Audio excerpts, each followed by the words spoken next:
हरिपुर में 5 साला बच्ची के अगवा और ज्यादती केस में पुलिस ने 4 मुलजिमान को गिरफ्तार कर लिया। डीपीओ हरिपुर के मुताबिक 10 साला मुलजिम की निशानदही पर कुएं से बच्ची की लाश मिली। 20 साला मुलजिम ने अदालत में बच्ची से ज्यादती का एतराफ़ जुर्म भी कर लिया।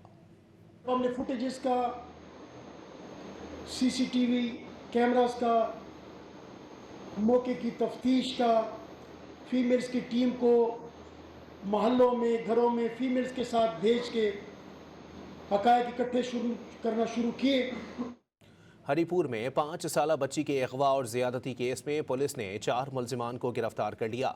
डीपीओ हरिपुर के मुताबिक 10 साला मुलजिम की निशानदही पर कुएं से बच्ची की लाश मिली।